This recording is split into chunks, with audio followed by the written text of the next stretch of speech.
by far the person who just handled himself the best day to day, would take the time out for you, and just inspired me to just seeing how good he was to people, and he knew he could affect us by doing the smallest things. Will Smith was one of the nicest human beings I have ever come across. And you know, that whole thing happened at the Oscars, and obviously people could say... And he was the nicest one of all? Yeah, that's why it stung so bad when I see that, because I knew it was, you know, obviously that could maybe, you know, stain it a little bit. But he stayed with us all the time, and he looked you in the eye when he talked to you. He would shake your hand, and it just inspired me that, like, here's a guy who's so big. And you have, on the other side of it, so many people who just won't even look at you, and, like, they're so in their own world. For a guy of his stature to do what he did and know everybody's name, that's one that always hit me so hard.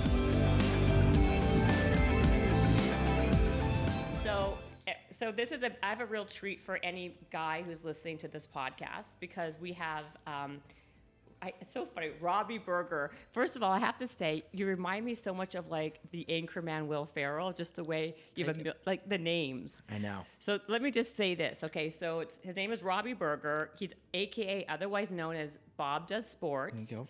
He's also brilliantly dumb, right? That's another one of your things, Nailed right? it. Okay.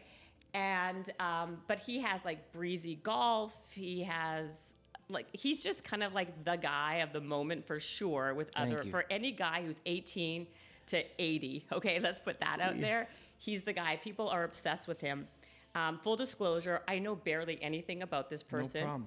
Normally, I do a lot of research, and I have my notes, and I have all these questions that I want to ask, and I think this one will be a little bit more of a free-for-all because of just the nature of like everything about you.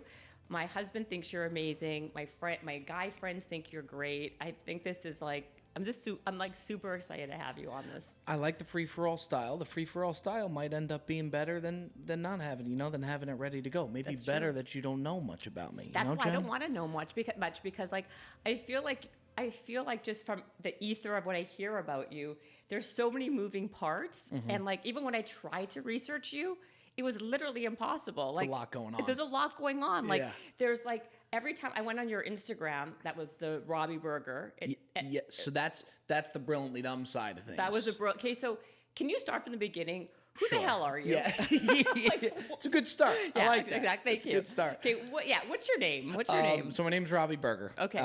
But the Instagram that I had been doing before even Bob Does Sports and all of that was Brilliantly Dumb. The way I got the Brilliantly Dumb name was a lot of the comedy that I was doing was, I guess you could say, brilliantly dumb stuff. Really stupid stuff. Like, I guess you could say kind of like Seinfeld stuff, like everyday stuff that people all can relate to, but haven't like thought to really say it, was kind of the angle that I tried to kind of hit. So I'd been doing the Instagram for a while under Brilliantly Dumb. And then doing what on it? Just like doing these little bits about that? Yeah, like so Seinfeld-esque? a lot of like comedy bits, sports, like with my friends, like, and I have quite the crew of friends that I'm sure we'll get into that, It's like all this cast of characters as well. So I was putting everything on there through that, and then at the time, there was no time where I could do it full time. Like, it wasn't big enough to do as like a full time thing. So I was working at the Four Seasons Hotel as a manager there. And you were a manager at Four Seasons? Yeah, so I started out as a front desk agent and then worked up to be a manager there. So it was like living two completely different lives between. Four Seasons wants you to be very buttoned up and like, oh my gosh. Then on the side doing these ridiculous comedy videos. So it was quite the mix, and like trying to juggle all of that was really interesting. So a lot of the comedy came from that. So wait, so you moved, okay, this is what I do know. You're from New Jersey? Yeah. Okay, you moved here to be a comedian. Somewhat. Is that what you did? Yeah, that was the overall goal, but my cousin was working in the hotel business and at the Peninsula Hotel. Yes. And I saw all the hands he was shaking and the people that he was meeting. So in my mind, the best way for me to get into entertainment was to go shake all of those hands and get to know all of these people, hoping that I would meet a guest that would finally be like, you need to be in entertainment. That was the goal. Well, that's what a lot of people do when they move here, right? Like, a lot of people I know, they were like, actually a couple of my good friends, they would like basically have lunch every day at the Beverly Hills Hotel.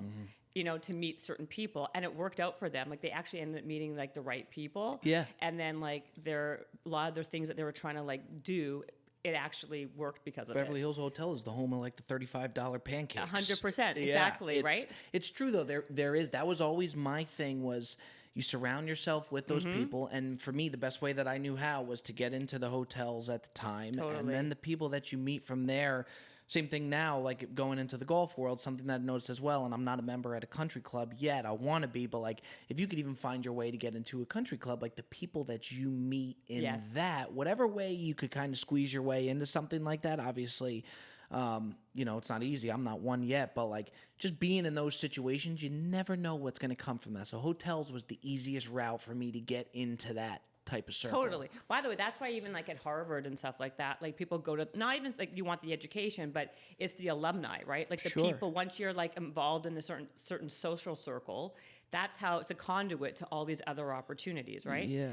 But wait, so why? So your cousin was working at the Peninsula. Yeah. So then why did you not get a job at the Peninsula? Why did you get a job at the Four Seasons? It's a very good question, Jen. Thank you. It would. That's why I get paid the big bucks there. Yeah, Bob. clearly. Yes. It would have been. He's tough. He's a little bit different than me. He's tough. So he was the GM. So he's the general manager there. So it would have been, as much as I wanted to be the Peninsula because of all the people that go to the Peninsula, it would have been tough just in the standpoint of, God forbid, I screwed up or did something that I shouldn't have done. Right. If he would have had to be the one to fire me or whatnot, that it would have been tough. So thankfully, he used a couple connections that he had to get me into the Four Seasons, and even just to get me in, like. I was working before the Four Seasons. I was working at the Mandarin Oriental, and I was just a doorman there, and I was used even being a doorman just to kind of get my way in. And thankfully, when I came out, he was able to get me into the front desk at the time. And you know, at these hotels, it's like these people. A lot of these people, they stay with you for like a month. So like you get to know these families and different people, celebrities, so many people, because they stay with you all the time. So he helped me out. But yeah, it would have been a little bit of a conflict of interest if I was over there. Okay, so wait, I've got a million questions just on that. Sure. So, by the way, I had an old friend who worked there. She was a head of PR. Her name was Kim Kessler. Did you ever meet her? No. Okay, she ran like Four Seasons PR for years. So, what year was this about when you were doing all that? Had to be 3 years ago. Oh, okay. So that's actually when she left. 3 years ago? About 3 years ago. Yeah, she was there for like 10 years. Yeah. Who did you meet there that was the most influential, that actually helped? Did anyone really help you that much? Like, did you meet one person that impacted your career? And who was it? This one stings for me a little bit because he's had a rough stint the last few months, but by far the person who just handled himself the best day to day, would take the time out for you and just inspired me to just seeing how good he was to people, and he knew he could affect us by doing the smallest things. Will Smith was one of the nicest human beings I have ever come across. And, you know, that whole thing happened at the Oscars, and obviously people could say... And he was the nicest one of all? Yeah, that's why it stung so bad when I see that, because I knew it was, you know, obviously that could maybe, you know, stain that a little bit. But he stayed with us all the time, and he looked you in the eye when he talked to you. He would shake your hand, and it just inspired me that, like, here's a guy who's so big. And you have, on the other side of it, so many people who just won't even look at you, and, like, they're so in their own world. For a guy of his stature to do what he did and know everybody's name, that's one that always hit me so hard. You know what's so funny? I had a guy on this do you know Mark Manson? Have you heard of him? No. He wrote the book The Subtle Art of Not Giving a Fuck. He also wrote it was the most popular book of the decade. Like, he sold like 20 million copies. Anyway, he also wrote the Will Smith biography, and I was asking him about this just a few weeks ago, and he was like, it's really sad because he really was genuinely one of the nicest people at that level that I've ever met. And then like this whole thing happens, and it's ruined his entire career or his reputation, right? When that night happened, my dad actually came and woke me up after it happened, because he had been watching it and he knew it was going to hit me hard.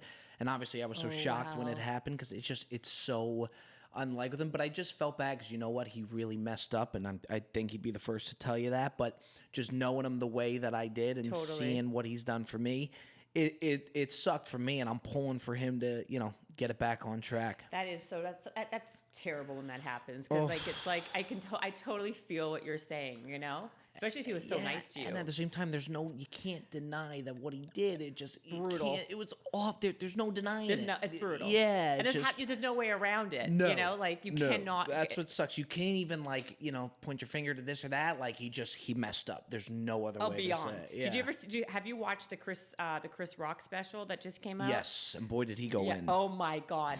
He went in hard, and funnily, like that was not even. I felt like that wasn't even a rehearsed bit. Like I felt like he was emotionally like talking off the. I agree. cuff. There was something behind that to where you could tell. It's almost like it still bothers him. And yeah, look, he has a right to be upset, but yeah, you could tell that the way he was delivering that. Yeah.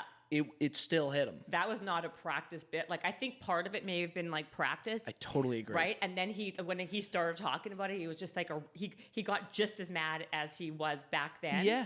And I was like, oh my God, because he also, again, not to go on a whole tangent, but for good reason. Like also, if you heard like the whole like evolution of Will Smith, like he went on that show and like his wife humiliated him. Like she's like screwing around with the kid's friend. It's tough. It's like horrible. Like Yeah. why? Like I felt like there's been like a whole thing of events that he's done. Yeah. That's why he just like lost it at that moment. You know. It was tough. guy. I'll give you a quick Will Smith story. When I was working it was a hotel in Miami where I met him.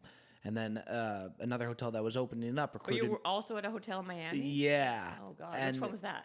The Mandarin Oriental. Oh, in Miami. And then here, Four Seasons? Yeah, well, the Faena in Miami is a hotel that recruited me to go over there. Oh, okay. So when I was in Miami, I went over there to be a doorman over there. Okay. The boss that I had at the time over there, I didn't want to leave the Mandarin Oriental, but I knew I should. The boss that I had at the time over there, he was brutal to me. I mean, he was awful. And he really made my job tough, and I really regretted going over there. Anyway, he was a big Will Smith fan, and Will Smith was going to check in that day to try out the new hotel in Miami. Oh, wow. So he's kind of all giddy throughout the day, and I'm wondering to myself, I'm like, if Will Smith comes out of the car and remembers me in front of my boss, who I can't stand, it would be the coolest thing. So he pulls up, and everybody's out to greet him, all the executives, the owner of the hotel, and there's my boss, and he's all giddy and wants to meet him. I'm standing there with my welcome cocktails and my doorman outfit, and I look ridiculous. I got towels, and I'm just standing there, and he pulls up, and I'm like, I don't think he's going to remember me. He comes out, he sees me, he disregards all of the big executives with the suits that were there, comes up, I put down all the refreshment drinks, and he gives me a big hug right in front of the boss it was unbelievable. So yeah, just to go to show you how much I like the guy. No wonder. I totally get why you like him hit so deep. much. It hit deep. Oh my gosh, Yeah. totally. So then, who was someone you met that was like such a dick, or like the worst person you met? There's been different. I had a football player that was pretty tough. Who, would I know them? Yeah, I mean, look, Like Tom Brady, or is no? Look, maybe he was having a bad day, so I'll give him the benefit of the doubt. All right. But Cam Newton, I had an interaction with, and really? Again, something like that, you always want to try and give them the benefit of the doubt that he's having a tough day. So just a tough little interaction, but you see it all at the hotel to where you just kind of keep it moving, and then. Again, just hope that you caught him at a bad time, you know? Right. But you see these people, like a lot of these people, like you said, they stay for like months at a time. Why would Will Smith, though, be at a hotel? Like, wouldn't he be at a house? Doesn't he have a house in Miami? Doesn't he have a house? Like, his whole song about Miami. Like, how does, here. When he was staying in Miami, he was filming Bad Boys 2. Okay. Doesn't he have a house there for like, he can you stay would at? You would think it doesn't make sense. That he would prefer that. But yeah, he would stay with us. So he was filming there. A lot of times, too, you had the different actors or actresses. Yeah. As well, that when they're filming a movie, they stay there for a little bit. So I'm with you. I would prefer to go to a house, but I mean, well, exactly. I'm just like, that's just a logistical question. But yeah. How about the wife? Did you ever meet her? Because she's the one I have a problem with. Not even so much him. It's her that I think is the one that is the instigator. Did you ever meet her? I did a couple of times. All the times that I met her, it was really brief, and she was really nice. So just for the times, but again, it was very brief, kind of just like in and out. But like Will, we knew much more on a personal level because he had been with us for so long and would like spend time down there with us. Right, be nice. Okay, so but did anybody you meet while at these jobs help kind of ricochet or put you in a position to get another position that helped you in your career?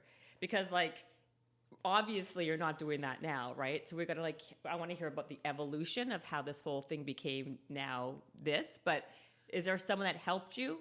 Yeah, there was a manager that I had at the time who he said to me, and like, I was taking the path of being in hotels. He would watch all my videos on Instagram and stuff. Right. And Were you kind of getting more popular on Instagram? Yeah. Okay. So it kind of got to a point where, and I don't think the Four Seasons, and I love the Four Seasons, I don't think they necessarily liked it, just in the sense of it got to a point where fans would be coming to the hotel and they knew that I worked there. No. So in a way, it kind of became a distraction. Not to say that they were like lined up across, but like over time, like fans would come over and they would come take pictures. And if you're a guest and, the employee there, all of a sudden, like people would be confused.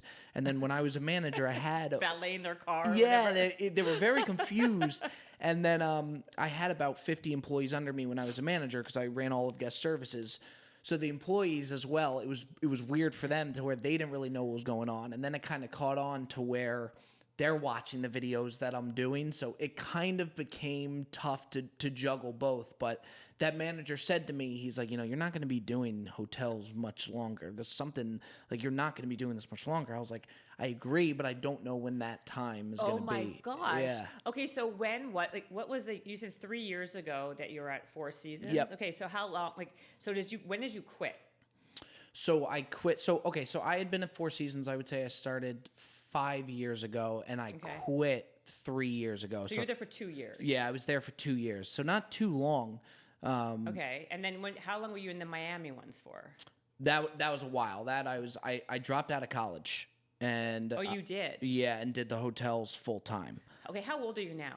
So now I just turned 30. Oh my God, you're like a baby. Am I though? Because I kind of when I hit the 30th birthday, it stung on me. Look at what you've accomplished. Yeah. And you're 30 years old. Thank you. I appreciate it. Crazy. It's pretty wild. By the way, we haven't even gotten into this. Wait. For people who are listening, you have no idea what you're in for, I swear. Okay. So you only worked at the Four Seasons for like a couple of years. Yep. Okay. And you started posting on your Brilliantly Dumb. Correct. Okay. And then how many followers would you say you had around then? I would say it got, before I left, I would say it probably got up to about 250,000, I would say. Okay.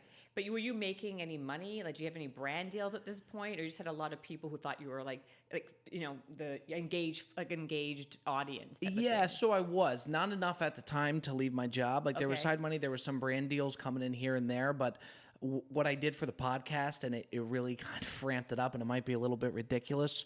I was doing a podcast on the side too, so I had Brilliantly Dumb, I did the podcast. Okay. Was it called Brilliantly Dumb? The Brilliantly Dumb show. Okay. And I created, in order to show sponsors, because whenever I would reach out to sponsors, I didn't have anything to show them of previous work that I've done with other sponsors. Right. So I created a fake sponsor on the Brilliantly Dumb show, and I read out ad reads as if they were sponsors on the show when they weren't. Stop it. Give me an example. So Windex. I had Windex for a full year, and Windex never paid me. So I'd be like, the Brilliantly Dumb show is brought to you by Windex. Whip it, wipe it, clean it, spray it. I put Windex on everything.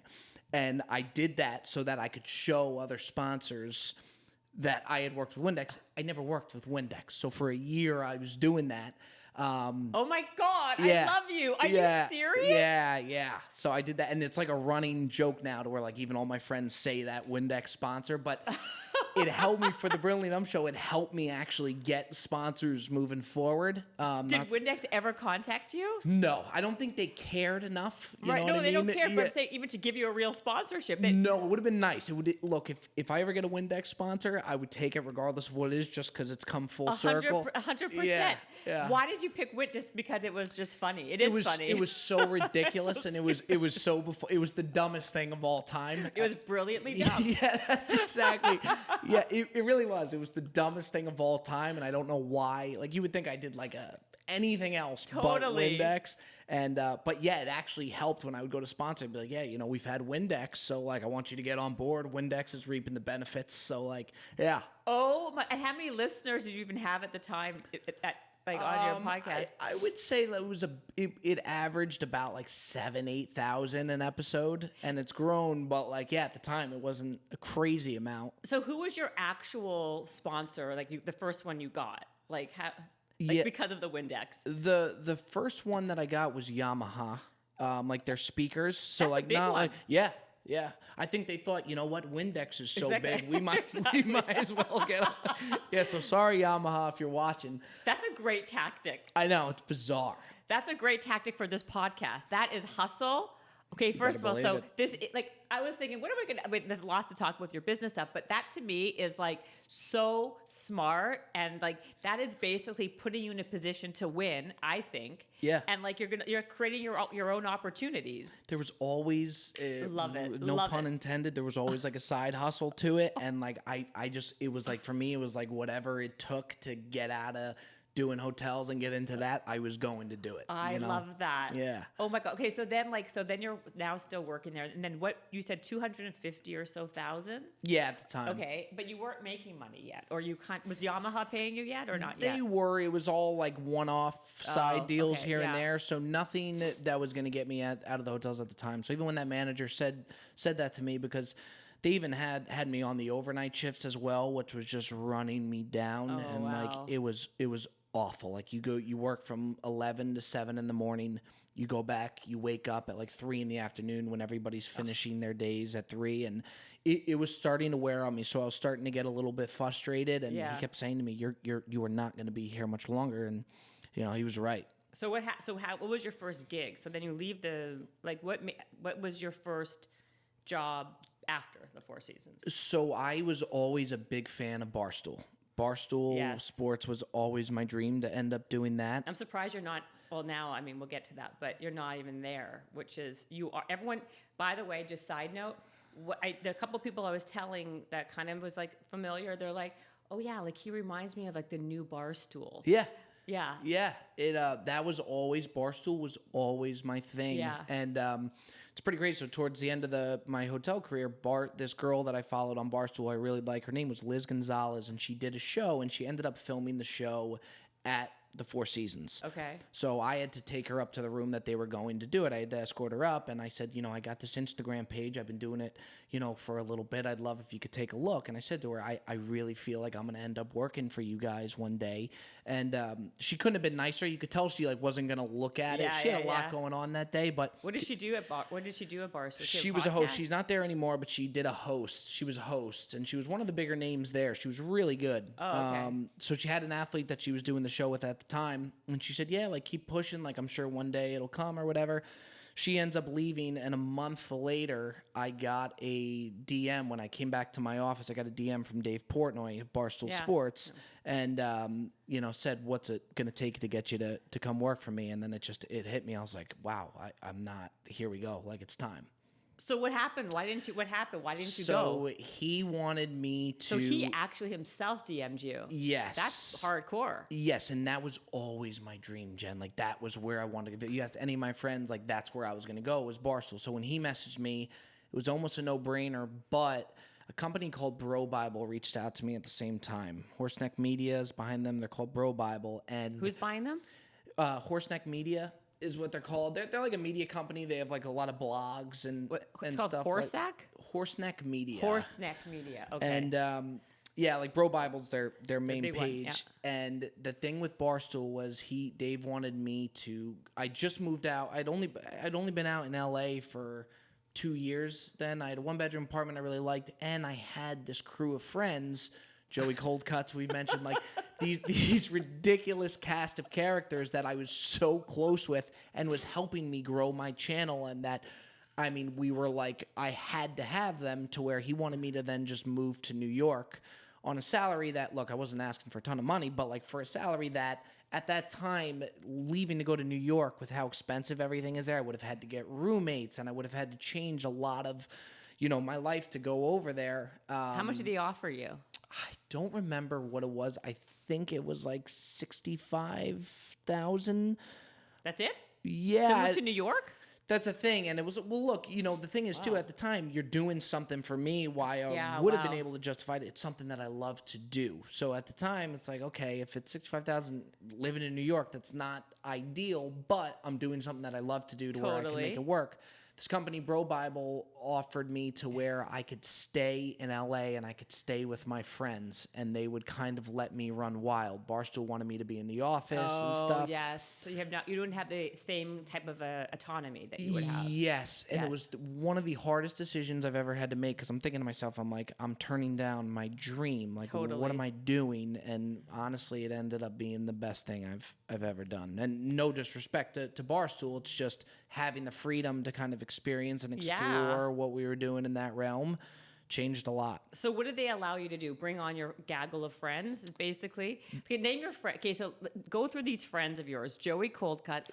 Who is Joe? Who are these people? So Joey Coldcuts was working at the Four Seasons, and he was the manager at the restaurant. Okay. What was his real name, by the way? It's Joseph DeMar. It's a circus, Jen. It's a total circus. But this is why people love it. Okay, it's crazy. Joey Coldcuts was he like a manager, you said, at the restaurant? Yeah, okay. so he was the GM of the restaurant. So Okay. like all these antics are going on at the hotel, and meanwhile we're at the Four Seasons, and we're like, you have employees under you and whatnot. So it was crazy. But you have you have Joey Coldcuts. Okay. You had a guy named Matty Rigatoni, who I knew from growing up in New Jersey, Italian guy. And Maggie Rigatoni is his name? Matty Rigatoni. And what does he do? What's his role in this group? So he was like a union 9-to-5 hard worker, but like we all connected through Instagram. Like we would do videos together through Instagram online, Zoom and all. And then like his name we built him up. How did you find him? Him I knew growing up, but then there's a guy, Jersey Jerry, who's a total nut, but hysterical. Jersey Jerry, yes. I saw him on YouTube with you. Who's this guy? He ended up going to Barstool after work, so we started doing the Brilliantly Dumb show. I brought him onto the Brilliantly Dumb show. Yeah. And right around the time Dave offered me, he also came back for Jersey Jerry as well. No way. And is he happy over there? He's killing it. Yeah, he's doing really, really well. We always wonder like what could have been, but he's dominating. He's doing really good over there. So he's not part of your real clique anymore then, right? Not anymore. Once he went to Barstool, we still talk, but not in like the content. And then there's a guy, I don't know if you've seen him, Fat Perez. That was the guy, Fat Perez. Yes. This is the one I love the most, Fat Perez. He's amazing. Okay, Fat Perez makes me laugh. So who is Fat Perez?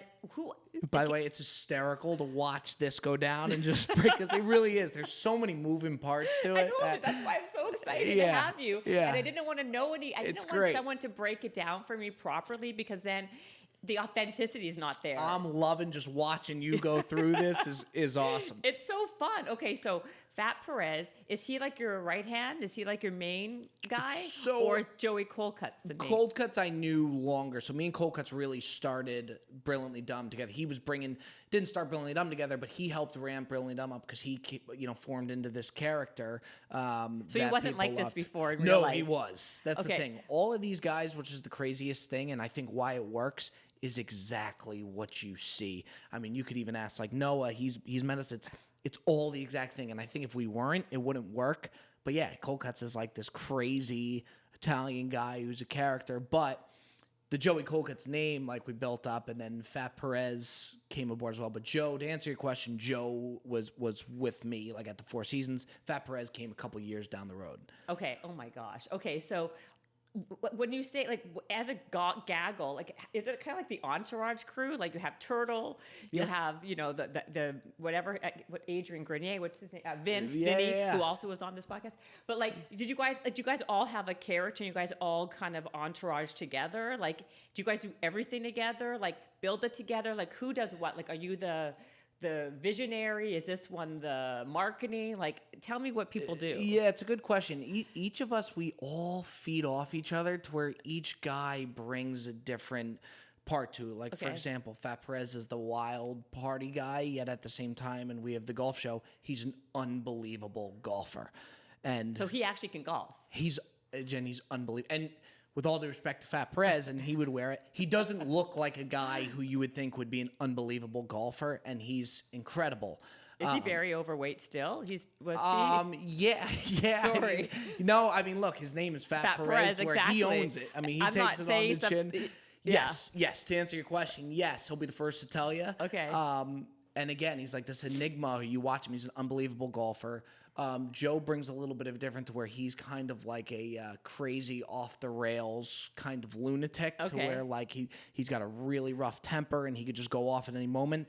And then you have me, who I guess kind of like keeps it all afloat, and I'm more of like the positive, like keeping it all together in a way. So like each guy, it all kind of revolves around each other. And then again, the beautiful thing is that everybody is exactly what you see on it, so we don't have to act. It's all the same thing.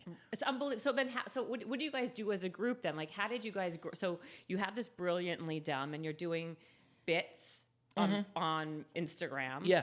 Okay. Are you on TikTok too? I would imagine you would be. Okay. And then how does it then kind of snowball? Like, how do you kind of grow? Because you have this golf, you have then what? Yeah, so during COVID, so I was always doing like the comedy bits. Like I wasn't even really playing a lot of golf. The reason... Do you know how to play golf? I do. I'm not great, but during COVID, me and Joe started playing golf because Joey Colcuts had been playing golf for a while. And I'm like, all right, I kind of want to get into it. So we'd go out on the golf course and we would post these golf videos. Okay. Right around COVID is when golf started to pop off. So we noticed whenever I would put out a golf video, the numbers that it would do would do 3 times the numbers as I would do with a lot of the other stuff that we were doing. Right. So I was like, all right, like I got to start playing golf a lot more. So I started playing more and we started putting out golf content. And then from there, we started Bob Does Sports. Okay, so then because of the golf success, you're like, okay, we're gonna do is it like a separate handle, Bob Does Sports, or is it a separate company? Like, what is it? Yeah, so it's a company called Doing Things Media who has a really big platform and they own Overheard LA. Correct. Yeah. Right. Yeah. That's exactly right. So they're kind of all over and. They have don't they own they're buying a lot of meme yes, they have meme pages. They have pages that you wouldn't even know that is theirs. They're behind, so they can build these shows up pretty fast. Okay, wait. So what happened to your deal with the Bro Bible guys? Are you still with them? No. So with Bro Bible, it came to a point where I wanted to go on my own and end up doing my own thing. Okay. I felt like it was at the point where we definitely could. What did they do for you though? Like what you said they gave you autonomy of what though? Yeah, they were really good to me. They brought different deals my way. They funded a lot of what we were doing. But it did come to the point, they helped start my Patreon and whatnot. And as great as they were, and doing what on Patreon? So we would do these happy hours during COVID. We would do Zoom happy hours because we needed to find a way to bring more money into the channel. So for the people that listen to the Brilliantly Dumb Show, we did an extra podcast a week where we would put it behind the paywall of Patreon, and then we would do these happy hours, and that's how we met Fat Perez. That's how you met Fat Perez? Through those happy hours. Okay, so this Patreon is what my friend Brett was telling me. Yeah. He was one of the first to That was amazing when you told me that, by the way. All right. That's OG. That's OG, it right? Sure is. That's what I'm saying. You would not be sitting in that chair if it wasn't for him being, we have to get this guy. We got to shout out Brett. Yes, there you go. Shout him out. Okay, so let me understand this. So here you're like, okay, we're going to go on Patreon, and then,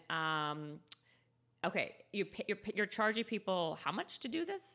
So at the time, there was different tiers. Okay. So there was a $20 tier, $9 tier, and $5 tier. What do you get for $5 and $9? $5 tier was the extra podcast. Okay. $9 is you would get the happy hour as well. $20 you would get all of that, and then be an executive producer on the show, which is more of and we let them know, it's more of a support thing. What's crazy on Patreon, and I found it wild, people will pay extra just to support you. And with our audience, it was so loyal that there would be more $20 members than you would probably think, which is pretty cool. How many were there? I don't know an exact number, but it got to the point where it was pretty big. So these Zoom happy hours that we would do, and we would go all out in them. We would run the podcast on there, but we'd get hammered on there. We would really let it rip and give people a behind the scenes of all of that. There would be times where there was over 100 people in one happy hour, and you start to recognize the faces on there, and we would run the show. Are you serious? On there? Yeah. So you had a happy hour, so what? You guys were just all drinking on hammered. Yeah, we hammered would on would Patreon. Go, yes. With the people that paid to be. So Correct. Does that mean that they're does that mean Brett or whoever else was drinking on Zoom with you? Yeah. So that's even with Perez. The way we found Perez was we were on one of these happy hours. And you're on Zoom, so I would control the Zoom, and I could see everybody up there. And I see a guy in his cubicle with the name. You know how it has the name in the right corner? It says Fat Perez. He's in his cubicle, so he's clearly working, and he's chugging beers, Jen, like inhaling beers, and he's eating pizza, and I'm like, who the hell is this guy? So I brought him on, and like he crushed it to where a lot of the names that came up came from those happy hours, or like it became like this diehard loyal following that translated and really helped kind of kick it off. But I can't even believe I'm listening to this. it's insane. The whole thing is insane. Do you have one female who follows you guys? I wish. think I do want to up the female audience for sure. What's your demo? It's 90. I actually saw it the other day. It's 94% male, which I would like. Like, look, it's great because they support us with the golf and whatnot. Would I like more females on there? For sure. But it's unbelievable. And like the fact is, it's like across the board. It's from like 18 or 15 to like 100. Like literally, what is the demo? Like when you saw it, I'd say the main demo is like 24 to 30, but then again, like we were talking even before the show, we have people that are, I do cameos. So like I get cameos for guys that are 45, 60. Like my dad's friends love the show. So I think what helps us a lot is we really do hit all demographics, It's and like, do you have like, how about socioeconomic? Is it like people who are educated, who are professional, who are like, what is your demo that way? The big thing which we've noticed that's really helped is the golf world and the golf demographic tends to have a lot of money to spend. Yeah, so that's right. Like the demographics, it's higher, and like they can afford, like when we come out with golf polos and stuff like wait, that. don't say that yet. I should ask you that after. No. Okay, but basically that demographic we've known really, really does help, and of course we'll take anybody that we can get. But that's something that we've known that golf world and that golf demographic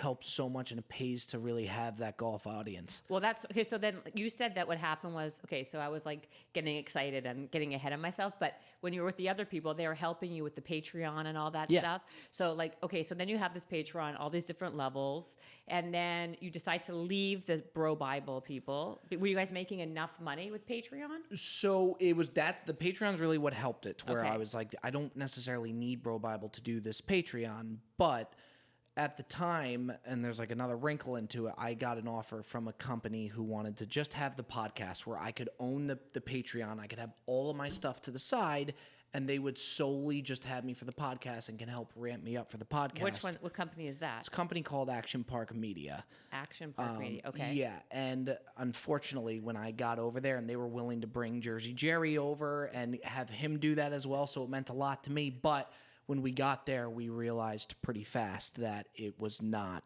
for us, and it just wasn't what we had agreed upon. And it was the toughest thing I've ever had to do, because I knew once I left there, I would lose Jersey Jerry because I didn't have the money to afford him. All I had was the Patreon on the side. Right. So I would lose the regular salary that I was getting from Action Park Media. I knew I was going to lose that, and then the only income I had was Patreon, and my editor as well. I knew I was going to lose him because I didn't have the money to afford them. Right. But with that being said, I knew I had to get out of there, and I knew I had to leave. So that was one of the toughest days I think I've ever had, is when I left, and just knowing that that I had to leave, but there's a chance that I'd lose Jersey Jerry and my editor, who was really my right hand man, because I didn't have money to pay him at the time. Yeah. Oh wow. So then what happened then? So you were now, but by the way, at this point, you didn't have the Bob Does Sports, right? No. This was just brilliantly done. Correct. Okay. So then what did you do? So I called the Jet, and I told him. So right after Jersey Jerry left, we left Action Park Media. Dave Portnoy comes and snags Jersey Jerry right away. Okay. So Jerry's gone back, which is brutal, because he was such a crucial part to the show. So I lose Jerry right away. Oh, He's wow. gone. And I don't blame him, because I didn't have money to pay him. I wish I did. Did he try to get you again? Dave Portnoy? No, not at that time. I think once I said no the first time, that was kind of it. Okay. Jerry came back for, and Jerry was gone, which was a huge, huge blow for me. And then I remember calling my editor, the Jet, and I was like, look, this is the situation. Like, I need Jet? you bad. Yeah, we call him the Jet because he's so fast with clips. Everybody's got a nickname. It really. I love it. Okay. But yeah, so I called him, and I said, look, I don't have the money to pay you. I promise this thing is going to pop off, and when it does, I will do right by you and whatever I got to do. thank God for him, because when I called him and did that, not only did, a lot of people in that situation, when they stopped then getting paid, they would slow down on their work. Yeah. The Jet, he believed in it so much that he ramped up the clips he was doing. He kicked it into another gear. Really? And then once he did that, he's like, I'm going to fly out to LA and I'm going to stay with you and we're going to take this thing and really go all out. So he came out with no money, nothing, wasn't being paid. He was working for me for free. And then that's amazing. Yeah, it really often. is. Oh man, I'm so thankful for him, because I really did need him, and he's so good at what he does. But for him to take that chance, come out to LA when he's working for free, and he trusted me that I was gonna, that the show would pop, and B, he knew that I would do right by him. So I'm forever loyal to him. That's amazing. And then how did it happen for you? Then what happened? So then there's a company, that Doing Things Media company, I reached out to, because I had been wanting to do something with them. I knew the platform that they had. So you knew of them already? Yeah, but we could never work together because I always had deals with Bro Bible or Action Park Media, to where they never weren't worked. Yeah. There was nothing we could have done. Right. So I finally called them and told them, look, I'd love to do something with you. What year are we talking? Like, give me the chronological of... A little over a year. So this is only a year ago. Yeah. So Bob to Sports, a lot of people don't realize that Bob to Sports has only been going we started of September of last year. So a year and a half. That is it? It's crazy. Yeah, it's crazy. I'm glad I got you now, because you're going to be so big in like 4 years. You're never here going to, regardless. Jen.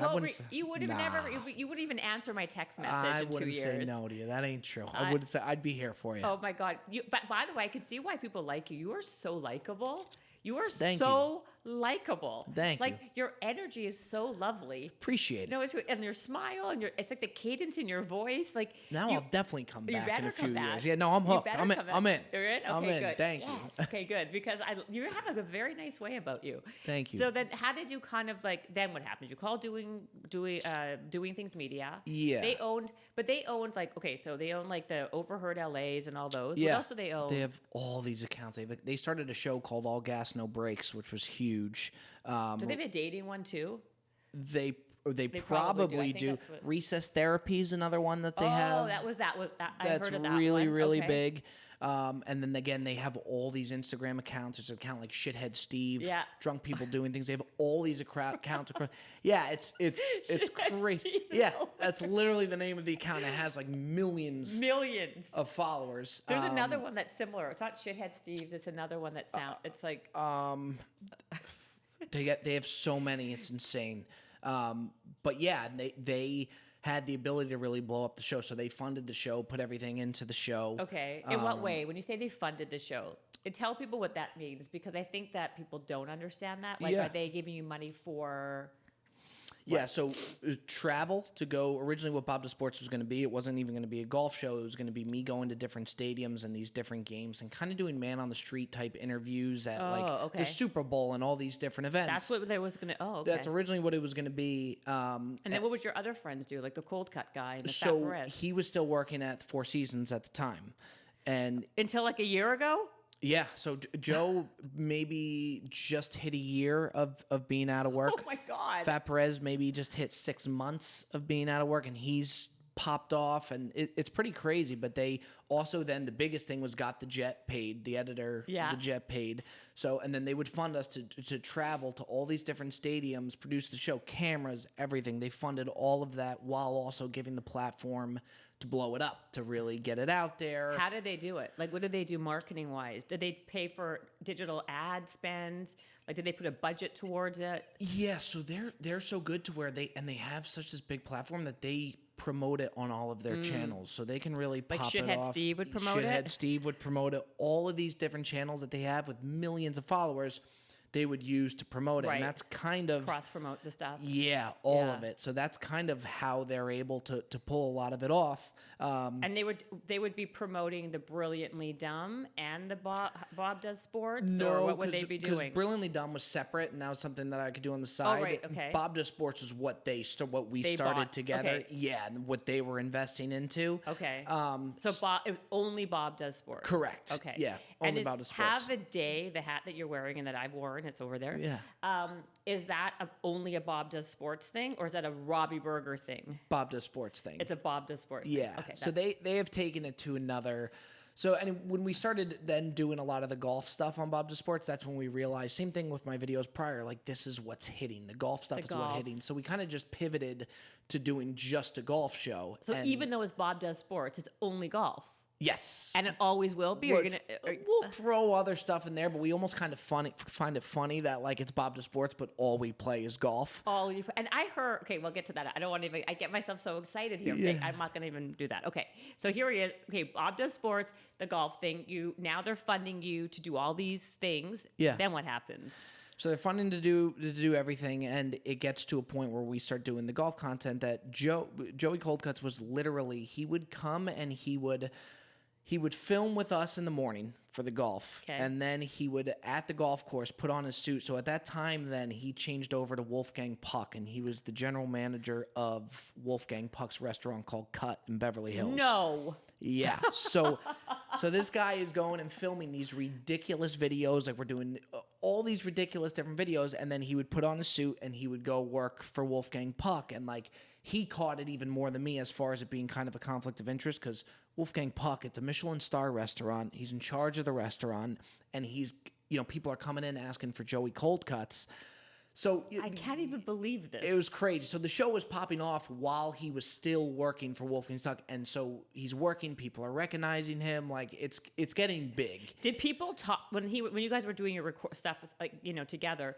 Did he mention that he also works at Cut? Okay, yeah, that's hilarious. it just kind of had to come up because so much of what we did, like even when he would come to the golf course, he'd be in a 3-piece suit, like before he went to work. It was, the whole thing was bizarre, but then doing things, the show was getting big enough to where I was like, look, I'd love to have Joe on full time. He's a huge part of the show, and they didn't even hesitate. And like they right out of the gate, they're like, all right, like we're gonna set up we got a salary for him, and he was a little worried at the time because even to call and tell his parents, and his parents are awesome, and they're like very old school, that like it's new to them. They haven't really heard of the social media thing. Yeah. So it was tough for him, but it was right out of the gate, and then it just he came on full time, and anything that I suggested, they took my word for it, and they were willing to back with dollars and just their full support on it, and like their advice and guidance, to where they've been so crucial to helping it all explode. And they've never said no. They've really trusted me in decisions that I've wanted to make, and I just have such a good relationship with them that it's amazing. So where did Breezy Golf come? That's the golf tournament, and you're doing it all over the country, right? Yeah. Okay, so whose idea was that? Was that your idea? So it was something that we always wanted to do, and I had mentioned to them, but they were the ones who were able to get the pieces to do one of these golf tournaments. As you know, your husband's the one who does it for us. No, he's been awesome. They were able to go and get like Noah to help us execute it, because like we wouldn't have known what we were doing, to where like doing things did. No, of course. I mean, it's like that's like a whole thing. It's a whole thing. So you had the idea, let's do a golf tournament, and then doing things like, oh, I have the perfect person for you, so to speak. Yeah, it was something that we had talked about for a bit, and then they had the perfect people and pieces in place to do it. But then also too, they have like a sales team that like you have to sell. Like Corona sponsors a lot of the Breezy tournaments. So they go out and they have their sales teams go and do that. And again, it's something that if I tried to do it on my own, there's no way I would have been able to do that. So these sponsors, like the Corona, Celsius, I heard you have like a massive Callaway deal. Yeah. Is that true? Callaway as well. Is that your deal? Is it Bob Does Sports deal? Is it like, whose deal is this? Is this a Breezy Golf deal? So yeah, it's a good question. It's interesting how it works, because now we all have our personal pages that are big and very golf oriented. So yeah, because you have your page. Okay, like we've got Robbie Berger, Brilliantly Dumb. Yeah. Breezy Golf, Bob Does Sports. You have Joey Coldcut's personal page. Right, all those guys. All of that. So it all kind of works in and all falls under the same umbrella, to where when deals come in, we're able to do X amount of posts and whatnot for our personal channels. Callaway gets a certain amount for the personal channels, and then also for Bob Does Sports. And then the Bob Does Sports team does a really good job, which is doing things of kind of funneling that all in and making all of that work, putting the pieces in place to where they're able to go out and get these deals for us. So like the Callaway deal is not just with you, it's with Cold Cuts, Fat Perez, all you guys. Yeah, across and so the board. Would you get like a lump sum of money, and then it has to be dispersed amongst all of you? Yeah. So you yourself don't have like a deal, like you're not the Callaway guy? Like, I feel, are you guys all like a team? Like in terms of like, or is there anything where it's just now you yourself as well? Yeah, so like me and Doing Things Media started the show together, so we have certain ownership in the show. Yeah. But yeah, it all funnels throughout everybody. So I think the coolest thing for me seeing between Joe and Fat Perez when they left their job, and even the Jed, our editor, of course, naturally, they were worried. I mean, Joe had a good salary at a Wolfgang, and so did Perez and these guys, that they were a little worried. It's like, we're going to go do this. Like, I don't know if I necessarily can go back to that after, to watch them reap the benefits from it and see how great, and see the money that they're making now. To me, is the most reward. It's literally the coolest thing. Okay, so I have to ask you, and you could be like kind of cagey if you want, but like, how much money are you guys making around? You could be like you give me like a range. Yeah. You don't have to be like exactly $1.7 million. Like, what's a kind of money you're making now? It's I'll tell you this, it's more than I could have ever imagined. Are we talking 9 figures, 7 figures? What are we talking? It depends. I would say it varies. I think as the years go on, it's definitely gone higher and higher to where I think all the years. It's been like 2 years. Yeah, I know. I know. Like you're right. A year. What kind of car are you driving now? Where are you living now? You don't have to give me the exact address. Like, how has your life changed? Yeah. From like literally like 2 years ago. To be honest with you, Jen, like, so I have a car that I like, my parents passed down to me. It's a Lexus. It's one of the older Lexuses, but I like it. And you know what? It gets me from A to B. I'm not a big car guy, so I don't need a crazy car. I love that. Good for you. I'm pretty simple. The only thing that I really like spending my money on, and I'm not a big fashion guy, as you could probably see. No, I think you look adorable. Is this okay? Yeah, you look like you're like a golfer, actually. Well, there you go. Yeah, okay. I like your shoes. There we although, go. Clean. They're not. No, they're great. I was going to say, like, you should get a shoe sponsor next. That'd be nice. Yeah, I like we where your should head's work on at. that. I like where your head's at a lot. Of course. This is what I do there. Yeah, Bobby. It's all. I'm simple. Food. I love food. I love going out to dinner. Yes. So I love spending my money on going out to dinner. You're a man after my own heart. Okay, so what's your favorite restaurant? There's a restaurant in Hollywood called Rayo's. It's an Italian of course. restaurant. They have like the sauce. It's a very popular place. Oh, I love it. Do you do the sauce? Do you buy the sauce in the grocery store? They're the best. Do you not buy the sauce? You must buy the sauce. I buy the sauce. The problem is I don't cook much often. I spend like a all my young money. guy. Yeah, I'm single to where. I was going to ask you. So you're single. Mm-hmm. So this is interesting because here you are. You're popping off, but on for guys, do girls even know who you are? It's, again, I would love the girl demographic to go up for sure. But like, even so, like, you're like, if you're walking down the street, guys would be like, "Oh my God, I love him. He's great." But would a girl even have a clue of who you are? Besides me now, I guess. But. I would say once Bob Does Sports started, yes. Brilliantly Dumb, not as much. Once Bob Does Sports, we've noticed that the female audience definitely did grow. A lot of it is girlfriends of guys that get cameos from me or whatnot that they see, so they follow along. But definitely more so over the last year. Cameo is a big thing for me too, as well, to where their girlfriends buy for sure cameos from me, which is a big thing. How many cameos are you doing a week? I do about 25 to 30 cameos a day. So I was. Are you serious? Yeah. I don't. So there was a few times where I was number one on Cameo, to where I make a big thing out of Cameo of like people coming in but so I'd been leading Cameo for a while, to where. Hold on a minute, I gotta do the math. How much do you charge for a cameo? So it's $95 a cameo, but 95 times 30, okay. But a day. So you're making just $3,000 a day just on these little cameos. Well, so the thing is, that's the $95 one, but there's a thing where if, like, say you forgot about your boyfriend's birthday or whatever, there's a 24-hour request to where I have to get back to you in 24 hours. So that's 95 plus half, so that's 150%. So 95 plus, it ends up being like 150, around 150 for what they charge for that. So not every cameo is 95. Some of them are 150. Yeah. So wait, because you can make your own prices on Cameo, and then is that cheap for Cameo? I feel like it is. It is. Everybody tells me to go up, but you know what? I don't mind doing them. It takes me a little bit to do them, because it's a lot per day. But That's I don't mind. A lot. Yeah. Yeah, it's pretty crazy. So Cameo's a big thing for me to where I fire on that a lot. You know, it's funny. So I should really give you $95 because I asked you to do a cameo type for my friend. That's a full comp for me. You're having Thank me you. on You're the gonna pod. comp me? That's a full comp. Thank for you. I Yeah. appreciate that. So wait a second. So just on that alone, you're making that kind of like you're making a lot of money. Do your friends, Fat Perez, Cold Cut, Joey Cold Cuts? Yeah. Well, are they doing that many a day also with Cameo? No, but they don't push it as much. You push it a lot? I do. Like I make a Smart. big thing out of it to where like I think they could, like Fat Perez gets cameos all the time. A lot of times he just like, I don't know, like it's not necessarily, he doesn't really like enjoy doing it too much to where I think he could, but they don't push it as much as I would. So then, okay, so then do you have your own manager? Do you have an agent? Yeah. You do. Who's your manager? Who's your agent? So my manager is a guy named Cameron Caddison, who Where's he at? At the time he has his own company. He has like his own management company, Mortar LA Media. Mortar LA. But he was a friend of my cousin's who works at the hotel. So when when Dave Portnoy came to when Dave Portnoy came to me, he was kind of doing it for me as a favor, and he's kind of like family to where we're very close to him, but he has all these big clients to where he wasn't making any money off me. Yeah. Like it wasn't, but then as time grew, now it's a different ball game to where and he's been with me from day one. Right.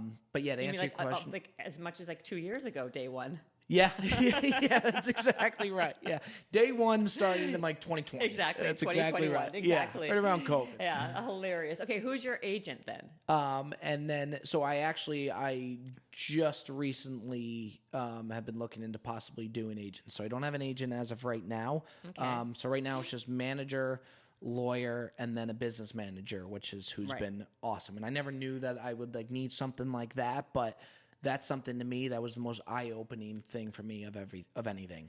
So then how much, when someone comes to you for a sponsorship deal, what is your range now? Of what? I know Windex was free. Yeah, Windex, yeah, full comp, just like your cameo. Yeah, just like my cameo. That's exactly right. Exactly. So if I was a company, how much would I have to have approximately to get you on board? It depends because depends on the deliverables. And what we've done, so a lot of prior I would do a lot of one-offs, one post per Instagram, one post, and that ended up getting to $20,000 for a post. For a post, yeah. But now what we've tried to do, which I've really preferred more, is we've had companies where we do a year-long deal, and we find that both the company gets more out of it, we enjoy doing it more, we get more out of it as well. Yeah. To where we've done that, and then there's been deals too where have certain equity in different companies, and that's something that I love doing now is somewhat smaller companies are on the come up, being able to get equity into it and really feel like you're a part of it. Totally. Has been huge. Which ones are you involved with? So the one big one was Prize Picks, which is a gambling style company. Like Barstool-esque. You're doing the whole... There you you're go. Following in their footsteps. There you go. And you're picking up what I'm putting down here, Jen. I picked it up a long time ago. Yeah, exactly. you really are. I'm kind of following your vibe. Okay, you so... got your finger on the pulse. I do have my finger on the pulse. So that's... Okay, so by the way... Does that mean that Dave Portnoy, after you said he didn't come back to you when he came back for what's his name? Jersey Jerry. Jersey Jerry, whatever. Has he come back to you recently again since now you're at another level, or he just is not even bothering? No, he hasn't bothered. I think at the same time too, I think he kind of again he sold most of it. I think at this point. Yeah, I mean he's at a point now too where he's so well off to where he's not looking at you guys like that. Yeah, I think he kind of. I don't even know if he does. I mean, he probably does somewhat of the hiring, but he's made his mark to where Massive, I think he's very happy to where he's at. And then at the same time too with Bob to Sports, it's kind of my thing now. It's my baby. It's my company. So it wouldn't really make sense for me to go over to a different company. But if strategically, right? You would think sometimes they would want to do a merger. Because I think, I mean, this is my opinion, I think that you're going to grow to be that level. Thank you. You're going to be the new Barstool. For sure. This is, now that I met you, I totally get it. I get it. Especially with the whole cast of characters, you can have so many brand extensions. Yes, you're doing the golf right now, but I can see once that hits and you're doing all that, then you can start rolling out so many other things. Yeah. You know. You see me smiling ear to ear Yeah, there, Jen? Yeah. Because you know what I'm saying is true. And you're doing it. Yeah, I definitely. I really do. I feel that. I really do. I think what we do is it's definitely different, and I think it's definitely unique. But at the same time, too, and we were talking about it prior, every one of the guys, and myself included, it's still so surreal to us, and I don't think we're ever going to lose that. And all the guys really stay very humble about it, and like, I don't think I'll ever get tired of meeting fans or stuff like that. Like, we legitimately love what we're doing to where it didn't matter how much we're getting paid, and I really mean that. And I think with that being said, it'll just help us, and that's what's helped us grow and grow and grow, that I think and I hope that people see that we're just having so much fun. And a lot of it, we don't even know. We were winging it, you know, from the start and just throwing stuff on the wall and seeing what worked. And yeah, it's cool. Like, even with this Breezy Golf thing, right? So now you're doing what? How many cities are you, like, is it a joke of a golf tournament, or is it a real golf tournament? I still don't even know. Is it a spoof? Is it like a caddy? I feel like it's very Caddyshack-esque. Yeah, so like it's like a golf tournament, but it's not like crazy competitive. It's much more people coming to have a good time with the fan base and all of us. Like, who gets invited? Can I go? Can anyone go? So tickets get sold out. So tickets sell of people that can come and So how go. many people? Give me an example. So, for example, we had the first one we did, and we had no idea how it was going to work. We didn't know if it'll do well or not. We really didn't know. It was $750 a person, and the total amount of people, I want to say, was 144. And we had no idea. And look, we totally understood that's high. Like, it's not easy for people to spend $750, not including the airfare that they got to get, hotels, all that. Where was the first one? First one was in Miami. Yeah, Miami. Okay, so I was really worried about that. And like, again, just at that price point and doing things media really said, they're like, look, for everything and the way that the tournament's going to run, they're like, we promise you, people are going to get their money's worth. And Noah, with what he was able to do, they're like, people are going to get their money's worth. You mark our words on it. And I took their word for it. It sold out in 20 minutes. I heard 16 minutes, I heard. Yeah, but 16 sounds better than 20. Yeah. So why are you rounding up? Yeah, no. You need 16. to like learn your PR mode. Like, what are you doing? It was 16 minutes. It was 16 minutes. Yeah, might have been 15. That's very, maybe. Could have been. I mean, listen, that's very Justin Bieber-esque. Like, that's like selling out, like a Justin Bieber concert sold out in like 4 minutes, I think it was. Crazy. But like, you're selling out, I mean, yeah, granted, not as many tickets. Yes, just a little different. A little different. But still, like, that still says something. It's crazy. And then the craziest thing, the most rewarding thing was, okay, even after you sell out the tickets, I'm still worried because I'm like, are these people that are spending their money, and a lot of them that save up just to be able to do this, are they going to get the most out of it? And when we did the Miami one, from the time we did the run-through, we did the walkthrough, I was like, okay, I get it. Like, really? Open bar, food, sponsored by Corona. There's drinks everywhere that you go. Is everyone just trash the whole time? It time? is a fucking blast. And yes, people are, by the time you're done with it, because mind you, the golf is 4 hours, a little over 4 hours. There's an award ceremony. People win awards and different drivers and clubs. It was the most rewarding thing I think I've ever done, to see all of that come together and all the nerves that were brought into it. And yeah, I went out after to Noah and gave him the biggest hug. I said, thank you so much. It was the coolest thing. And so that's, he was saying that it was very successful. It was unbelievable. And you guys are doing how many more are coming up though? So we're going to try and roll out as many as we possibly can. We have one that we're announcing soon that's coming out in June. And we want to keep these things rolling. So with the Breezy, it's crazy. It's crazy. It's the tournaments as well as the apparel. So we sell golf polos, sweatshirts, the one that I'm wearing now. So it's the apparel, and then like we call it Breezy for the Breezy tournaments. That's a cute as shirt, well. actually. You like it? Yeah, that's actually a Breezy one. It's a Breezy one. I like it. You're good to me, Jen. Yeah, you're really good to me. I'm gonna get you a sweatshirt. Thank you very much. I'll wear it for sure. Couple more hats and a sweatshirt. Yes, like so. Then the hat, those hats must be selling well. Yeah. Yeah? Okay, now that hat is that's not Breezy, that's a Bob hat. Yeah, that's exactly right. So Bob does sports. Bob does sports. So then that is okay. So then how is it? How do you define? Like, do you have a different percentage in Breezy than you do in like Bob does sports? Yeah. So the Bob does sports is complicated. It is. There's so many. I don't think people realize. Yeah, there's so much. As much of a dream as everything is, there's so much that goes into it. It's unbelievable. unbelievable. You know what's funny? Before you even tell me about your deal structure, is that normally when things are complicated and like too many pieces, it like fails because like people get confused and they don't know what's what. Yeah. But for whatever reason, it's not happening over here. It's a credit to we have the right people in place, like the Doing Things Media.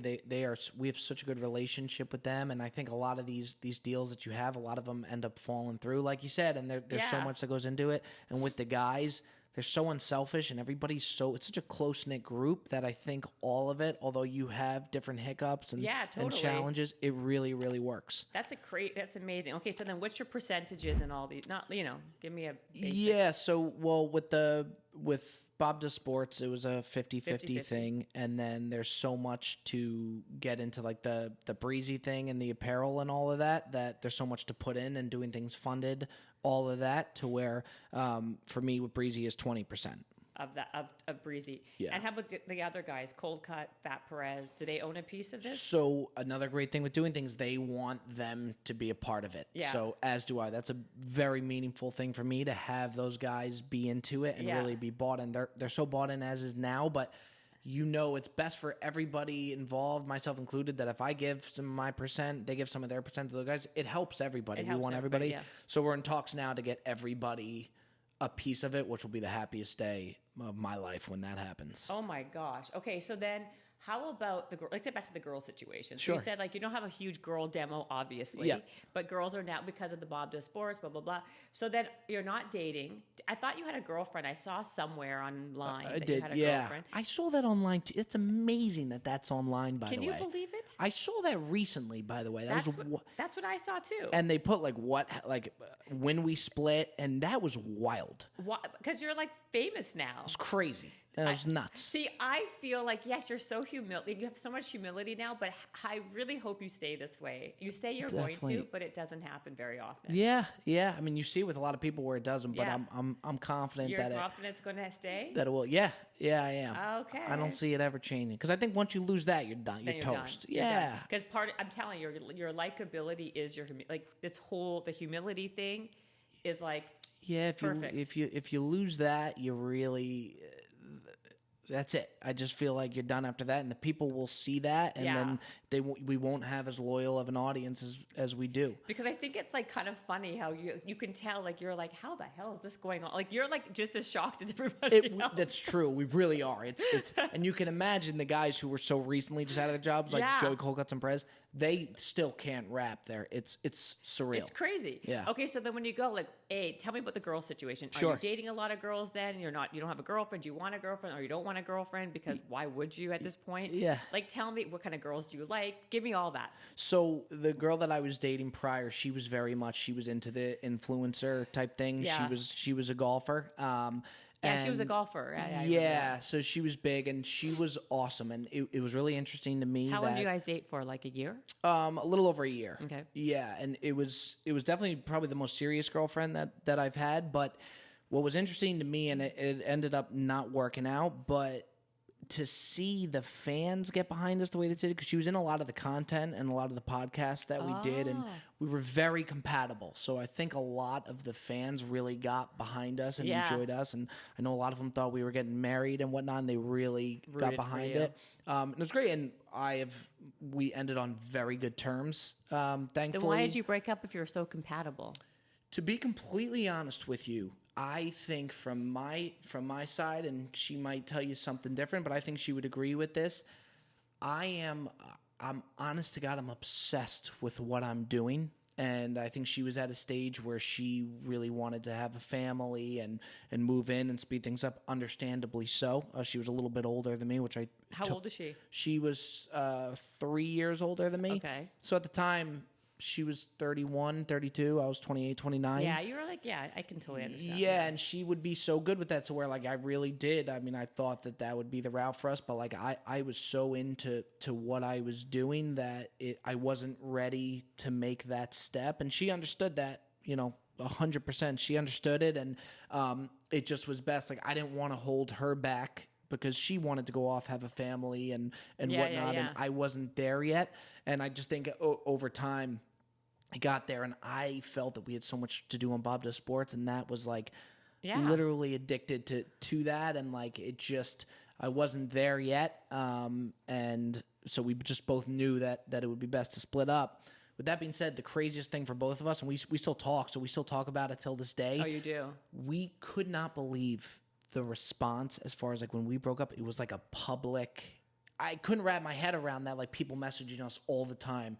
You know, where's Lauren? People would be messaging really? her. Yeah, it was Crazy. wild to us. Yeah, and we would talk about it. We still talk about it, how crazy that is, and we still get messages what happened because they were really bought into it. They were invested in the relationship. Yeah, it was. We really did. We had a really great. I have nothing but good things to say about her, and I could see why people really got behind us because we did the same stuff. She came on the show. She was amazing on the show, gorgeous girl, but it just didn't work out. So then, what kind of girls do you date?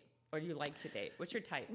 To be honest, what I noticed from that, the thing that I would definitely do differently is, and again, it's nothing against her, but like I would prefer to date somebody that isn't necessarily in, like I wouldn't be as public in it, and like isn't necessarily in the same field that I'm at. Yeah. So like I like somebody who very motivated, like has their own thing going as well. Totally, yeah. And then, you know, at the end of the day, you're able to come together and do things. And I think it's the healthiest thing to have that. So I like girls with a lot of passion, a lot of drive for what they're doing.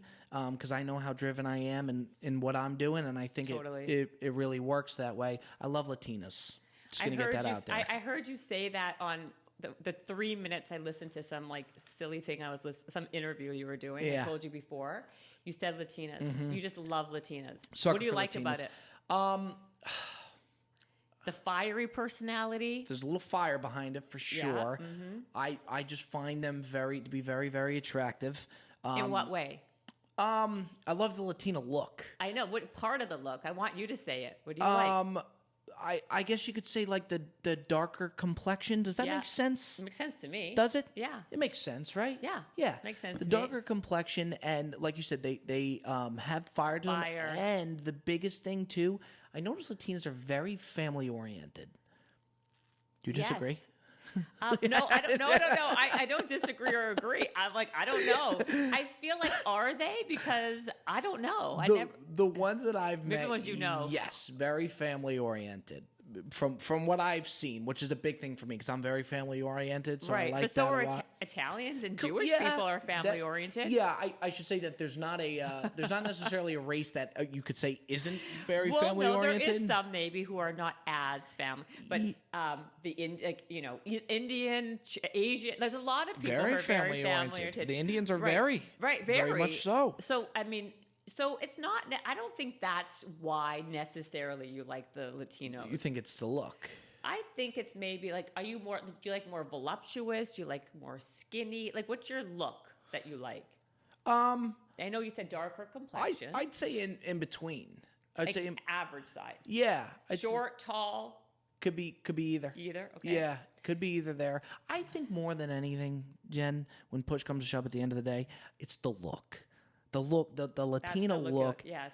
Even since, I was a kid, even in high school and stuff. Yeah. All of my friends would always go for like the popular. I lived in a very, growing up in New Jersey, it was like a very suburban neighborhood in high school and whatnot. And all of my friends would go for like the big, like popular girls the American popular girls, and I would always go for the Latina girls to where I kind of had my own market and let them, hash it out over those girls. Yes. You had your own niche that you liked. That's exactly right. Yeah. That's so. And the girl that you were dating was not like, she was a blonde girl, right? Yeah. So that it was different than what but she had such a good personality on her right. that so you're like, I'll just do it this time. Yeah. Such pretty girl. She had an amazing family, and we were so she really understood me. She understood me better than a lot of people, I think, which really made me like her a lot. Like her a lot, yeah. Because everyone likes to be understood, right? She got it. Yeah. Like she really did. She really, really got it. And she was so good about letting me do my thing and understanding it. And then she also was a great cook too. Oh, yeah, that's good too. You're probably wondering why we broke up. I was going to say, I'll date her. She sounds pretty good to me. You know what I mean? She sounds great. So now we covered that. Is there, what else? Okay, Breezy Golf, we did that. Is there something that I haven't asked you that is kind of a part of your thing like a big chunk that I missed? I mean, I think you've... You don't have a water deal. I know that. No, but I like what I got going here. Okay, that's good. Yeah, I like that a lot. Maybe we can figure something out. I like where your head's at a lot. Yeah, I like that. So you basically have Callaway, you have Celsius, you have Corona. DraftKings. You've got DraftKings too? Yeah, DraftKings, Corona, Celsius. You said you have a little bit of, a piece of that company picks something? Yeah, of Prize Picks as well, which theirs is like daily fantasy sports, so there is a little bit of a difference between DraftKings. Similar, no doubt about it, but different enough that you can make money from both. Yeah. Got it. So, okay. That works too. What other ones? That's the Cameo, of course, is a big thing. Cameo's a big one. Not an ad deal, but Cameo's a big one. Yeah. That's all? Nothing else? No other deals? There's more deals that come in through Bob to Sports. I had Chili's. Did a few things with Chili's. I can totally see that. Like, that's so your area. I'm obsessed with food. Obsessed. I agree. Why don't you have a food line? Why don't you create your own food That line? would be something that I would love to do. And I'm just going to throw this out there. Maybe I'm wrong. I feel like you're a really good cook, like healthy food. Very healthy. Though. Yeah. I had a feeling. Cook healthy. Yeah. Yeah. I just felt the need to throw that out there. No, I appreciate that. I felt that. I appreciate you for noticing those things. Yes. Thank you. I love food to where like an ideal sponsorship for me, especially being from Jersey. Yeah. I wanted a Jersey Mike sponsorship more than anything. It'd be perfect. Okay, that would be... Well, how come your agent or manager, the family friend, is not working on that? That would be perfect for your Breezy Golf tournament. They can basically provide Jersey Mike sandwiches. Jen, that would be a dream come true. Let's write that down. I could get yes, absolutely. Okay. And I hope he's listening to this now. No, I think I actually think that's actually a possibility. I think so. Is nobody working on these things? I've done a couple posts for Jersey Mike's, not for them. They didn't ask me to do it. Are you pretending again, like the Windex? It's kind of the Windex thing that I do that to where I put out so what you should be doing is Subway, so then Jersey Mike's comes for you. I kind of like that even more. The problem is, and not to bash them, but I'm going to, Subway's food, let's call a spade, is terrible. Terrible. It's dog food. It's terrible. But you could do, it's awful. I feel like it got worse over time. I totally agree with that, by the way. There's no way you eat Subway. Because you said you're very healthy. There's not a chance. First of all, can I tell you something? Sure. In that bread, there is a chemical that they use in the bread that is, they use it to make yoga mats and equipment. Don't tell me that. Are terrible. You serious? Watch me get sued for defamation. Look, if you're sponsoring Subway on the show here in a few months, I'm going to call you out on it. Don't you worry. I wouldn't be saying that if I was. Yeah. They're just. I find it's it's one of these fast food companies that is under the guise of being healthy, which is so not healthy. Like their tuna is all mayonnaise with maybe a sparkle of tuna fish in there. That's not even tuna. They can fool you too. There's so many companies that fool me to where I actually think that I'm eating something healthy. 100%. But I'm not. You know what I mean? Totally. That's 100%. I totally agree. Yeah. What do you eat? Give me the day in the life of you, Bobby. You're not going to be. Ferrell. You're not. I swear, Anchorman. Why do I keep on thinking of Will Ferrell from Anchorman? I don't know why. I'll take it. I mean, that's not a bad one. You're not gonna like this, okay? Because it's not the most healthiest stuff. But I'm a huge bagel guy, so I usually start my day. I heard you like bagel and Lux and cream cheese. I heard that already. Love it. Yeah, I love it. Bagels are my thing. The other thing where do you get your bagels and Lux and cream cheese from? Tough to find it out in Los Angeles. It's not easy. No, there's a place in Brentwood called Pop's Bagels. Oh, I was gonna say a place in Brentwood called Courage. No. This is right up my alley. No, keep going. Not Noah's Bagels. It's do you know where Coral Tree is? No. Is it called? You got to get it for me because I will. I'm going to write that down. Yeah. It's okay. First of all, they have a million different fresh bagels every day, and then you could pick if you're into this they make their homemade cream cheeses, and then you get the Lux. You don't like that? I love that. Okay. Oh, I love that. It's called New York Bagel. It's called New York Bagel. Is it Brooklyn Water Bagel by any chance? No, it's New York. It's called New York Bagel. New York Bagel. Okay. And it's a bagel place. It's a breakfast place, basically across. Do you know where Front Runners is in that little small? It's right there. I'm telling you, anytime somebody gives me a bagel recommendation, You're going there? Yeah, yes. Okay, 100%. It's called New 100%. York Bagel. I promise I'm you. gonna hold you. I'm gonna be honest with you if I like it or No, not. I'm telling you. Better tell me the You truth. can handle the honesty. Do I look like I can't? No, not by any means. I Right. know you can. I know. I 100% know damn well you can. Exactly. For sure. Come on. So that's the one I would suggest. Okay, so you love bagels. Mm-hmm. So where have you found one you said here that you like besides the one I did, of course? Mine will be your new favorite. Pops Bagels is amazing. There's a place called Courage Bagels that is really good. Where's Pop? You said in Brentwood? Pops is in Brentwood. Where in Brentwood is that one? Trying to think. I'm so bad. Like in direction. the worst. You were a guest services guy at the hotel. I know. Well, how are you bad? I would send them to concierge. Oh. That's exactly. I would send them right to the concierge desk. That's exactly. And then I'm a big pizza guy. Oh, I love pizza. Yeah. Which kind of pizza do you like? I like the regular, like New York slice. Yes. And I like the places that sell pizza by the slice. Me too. Where? Vito's off La Cienega is one of my favorites. Okay. I love Vito's. Prince Street Pizza is really good. Yep. Joe's is really good. Joe's is good, yeah. But so many places, my issue with it though, Jen, so many places, and it seems to be an LA thing, New York, New Jersey, that's the beauty of it. They don't do it by the slice. Like you have to get a pie, which to me, growing up, I'd always, for lunch, anywhere throughout the day, you stop somewhere, you grab a slice. You can get one at like Mulberry though, can't you? Yes, you can. Mulberry's another good one. Yeah. It has to be fresh though. Yes. That's the problem. If it's sitting there, it doesn't taste good. No, it's got to be fresh. Yeah, pizza is a big thing, and I always go out to dinner. Okay, so besides that one restaurant, where else? Rayo's, you said. What else do you like? Rayo's, I absolutely love. There's a steakhouse in Beverly Hills. It's an older school one called Grill on the Alley. Oh, oh my God, I love the grill. Is it not unbelievable? Amazing. I love it. They do a big power lunch, too. A huge power. By the way, that was the place to go for lunch back when.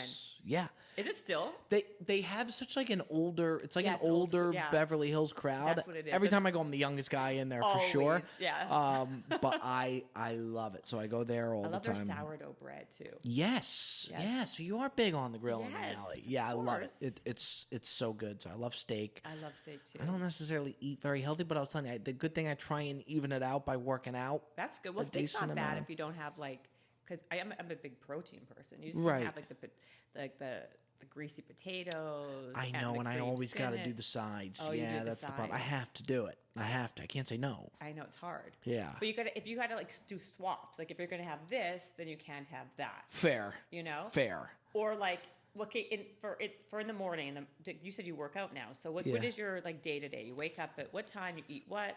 I want to know your habits for the day. Yeah. So lately, what I've been doing, I've been working out for a while. I do the class I was telling you about, F45. F45. So yeah, we talked about that. wake up at about 6:30. I go to sleep really early. I'm a very old soul.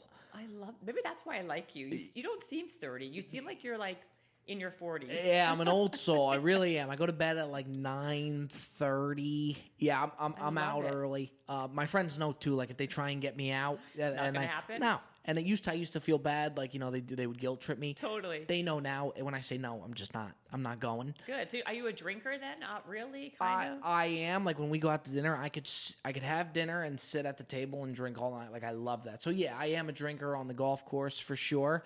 Okay. But I don't like. I'm not a big partier. I don't. You're not a partier. No, I'm done with the clubs. Good for you. Yeah, just I don't know. It doesn't. You're so menschy. I love you. Okay. Yeah. Please. Okay. I'm like loving you. I see it so much. I see it. I see why all these people like you so much. You. I keep on saying it. Now come back here anytime. I swear, I feel good. I swear. It's so true though. Thank you. I'm like in my head, I'm like, this guy is so likable. Thank you. No, and like I appreciate that smile. It's like, wait, babe, it's so cute. Make me smile. Make me smile. It's amazing, your smile. Thank you. Okay, so you wake up, so you go to bed at 9:30. Yeah. Then what?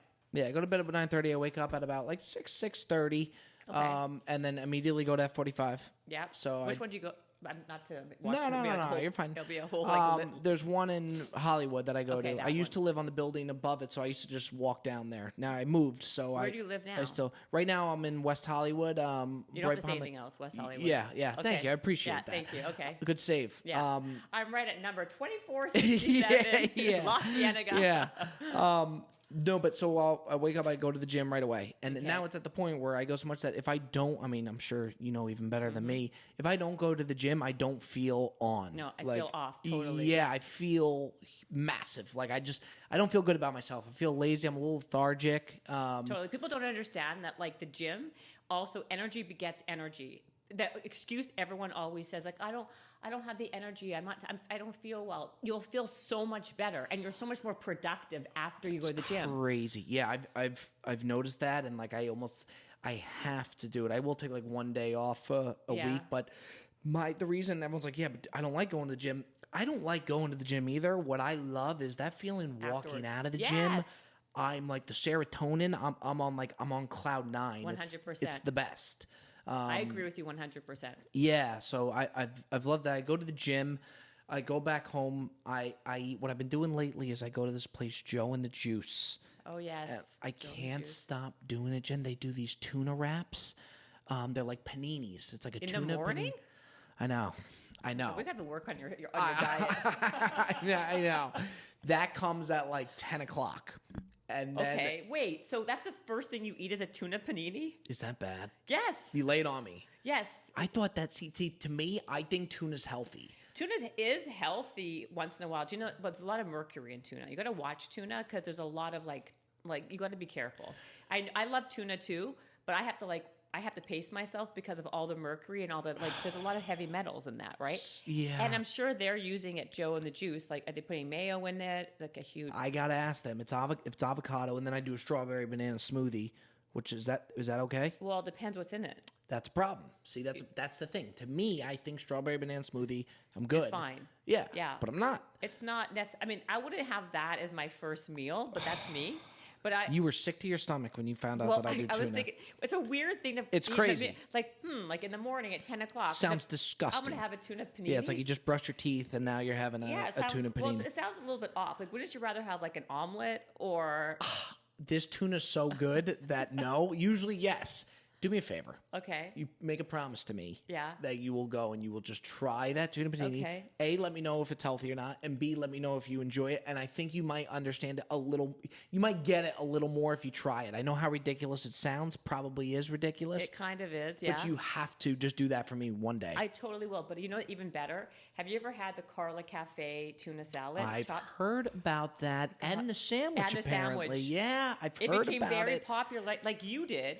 In like during COVID. Yes, that's exact. It blew up. It blew up during COVID, just like you. I've had. Yeah, you guys should do a collaboration. Right with yes, the COVID crew. I like that a lot. I'm telling you because you both had your moment that started in COVID. I came alive right around the time that the Carla Cafe tuna sandwich and tuna salad came alive.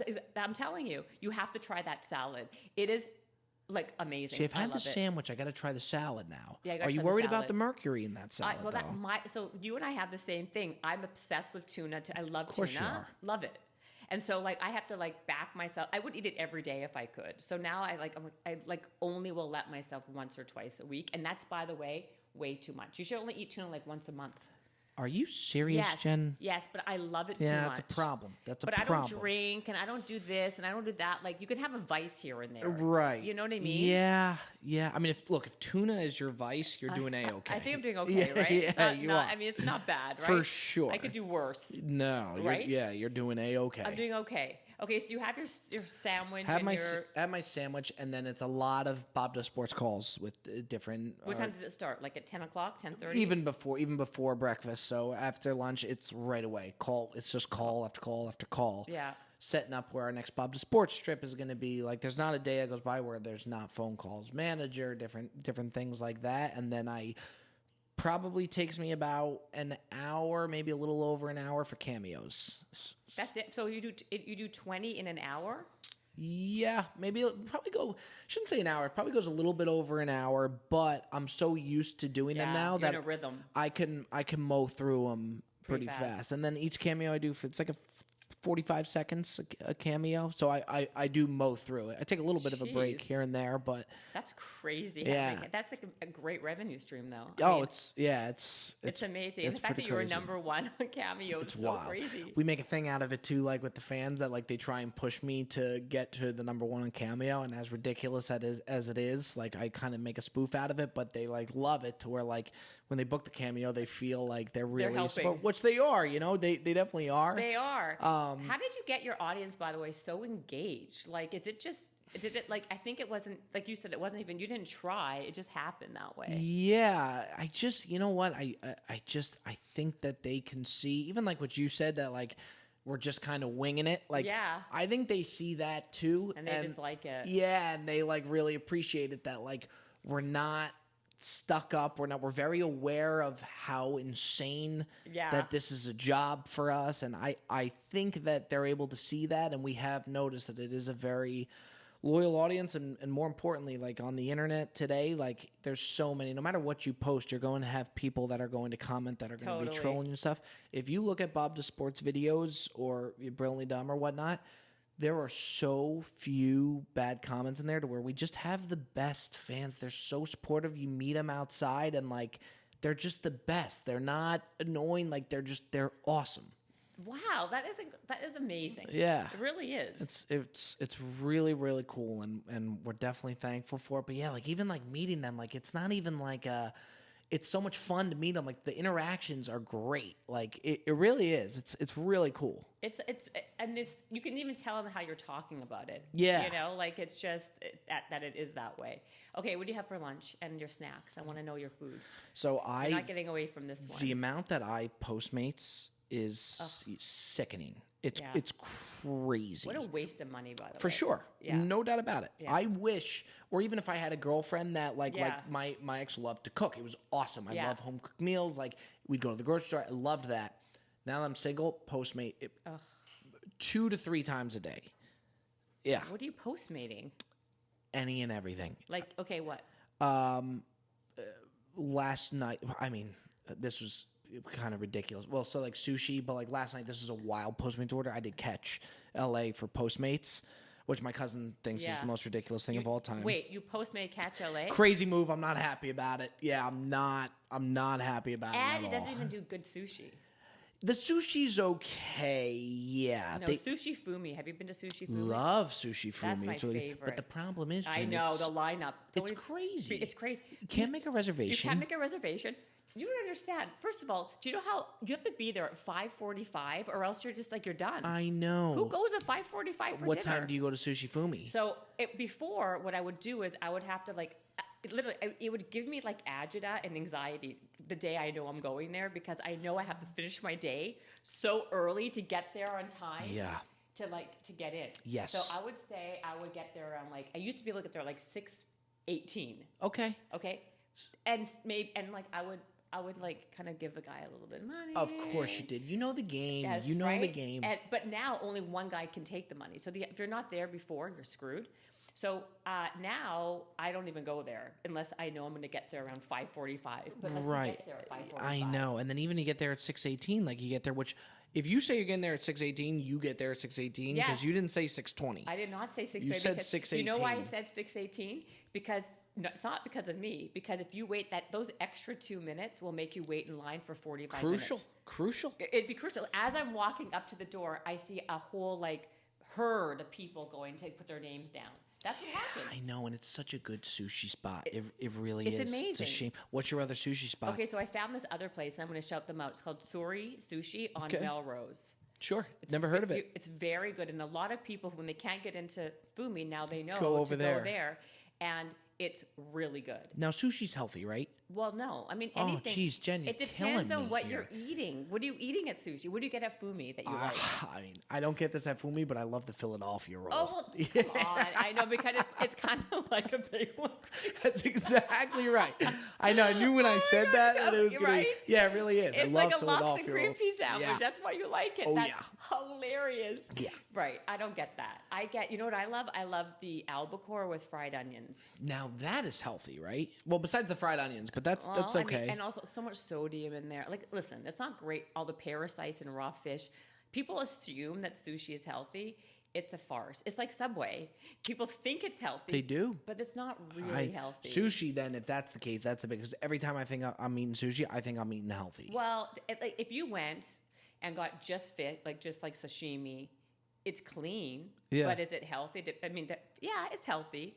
But you can't eat that every day because of all the parasites. It depends on what level of health we're talking. Are we talking clean that you're not going to like feel bloated and you're not going to gain weight? Are we talking healthy in terms of parasites and toxicity? Okay. Yes. You got to be more clear. That's a good scale. I would say all I want, Jen, is clean.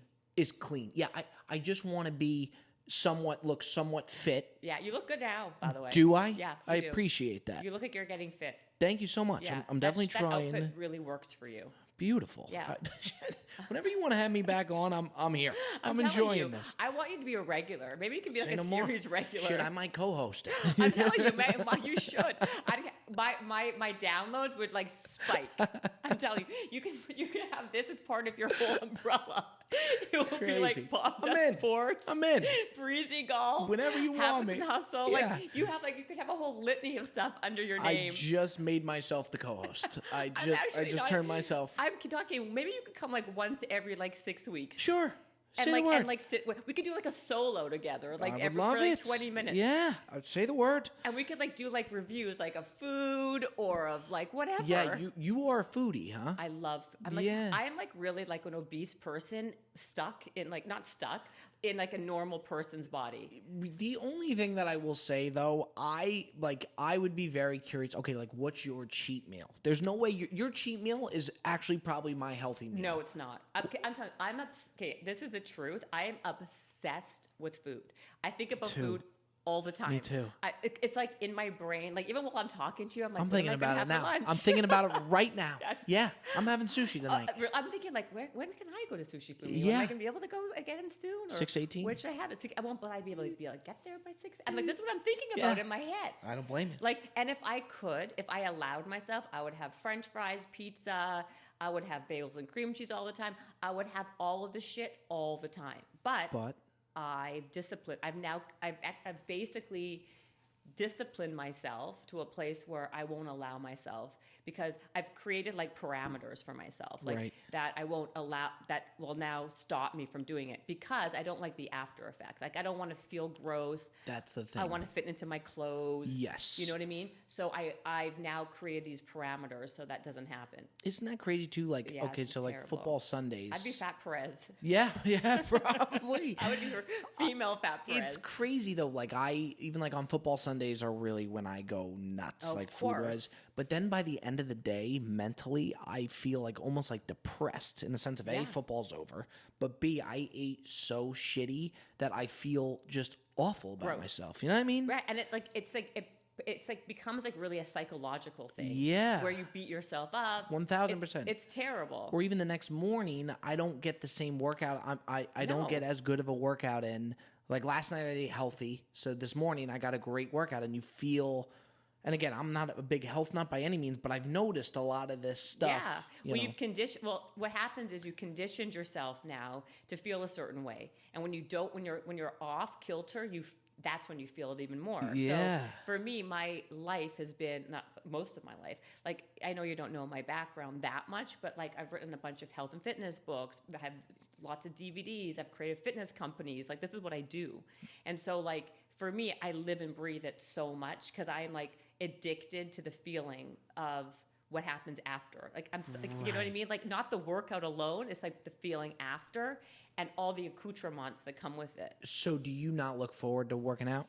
Well, I've been doing it for so long, and at every modality, right? So it's not that I could not work out, because psychologically and mentally, I would not be able to I would be worse off. I would not, my mental acuteness wouldn't be there, my cognitive focus and energy. I'm way more alert. I'm just on point more.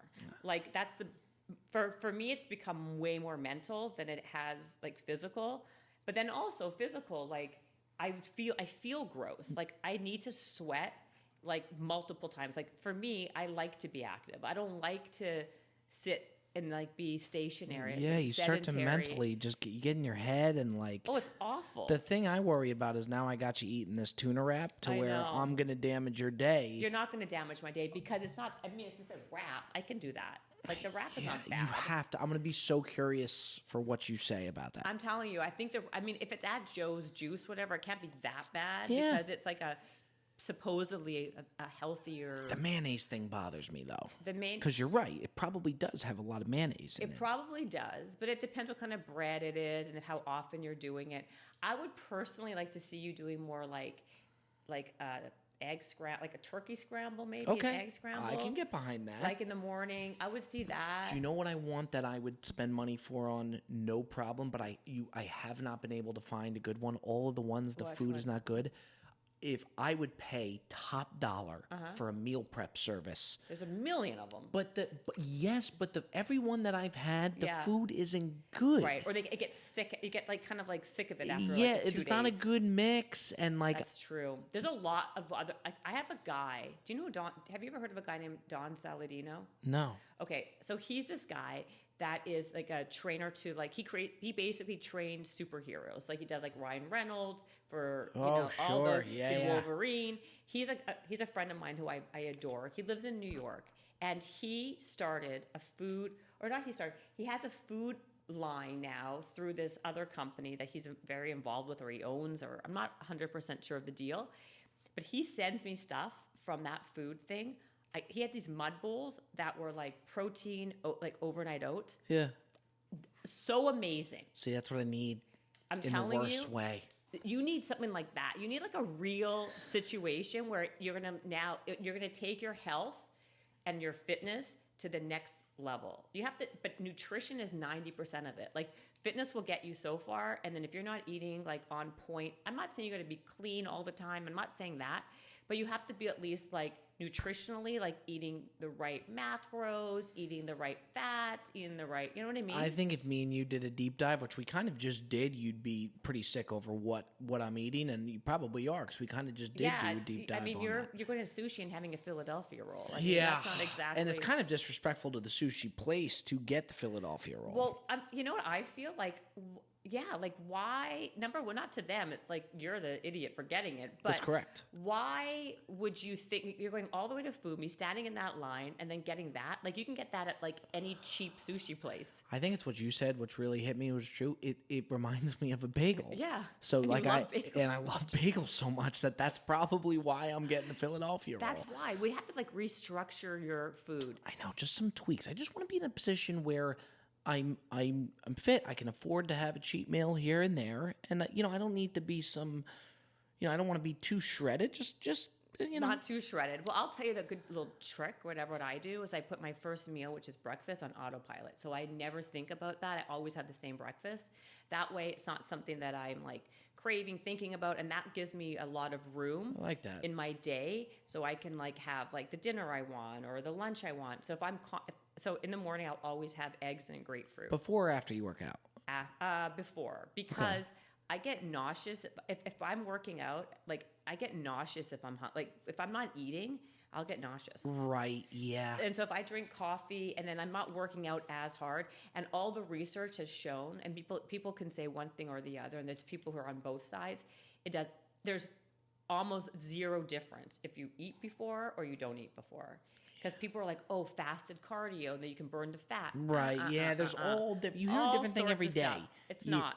The only thing that I will say is nice that I do like is like, or even for you when you get to your lunch, is like after you work out, you feel like you earn the meal. I enjoy eating after I work out because I'm like, all right, like I earned that, and I know I need to recover, so I'm like, I'm doing right. Whereas if, And by the way, that turkey, I mean, I'm giving you some shit, but there's way worse things you can be eating. You're not going and having like a stack of pancakes and syrup. Yeah, but it's in my head now to where I do have to think about it now, which is why I need you to go do the research for me. Okay, I'm going to. Where is there a Joe's Juice around here? Do you know? So it's Joe. I think it's Joe and the Juice.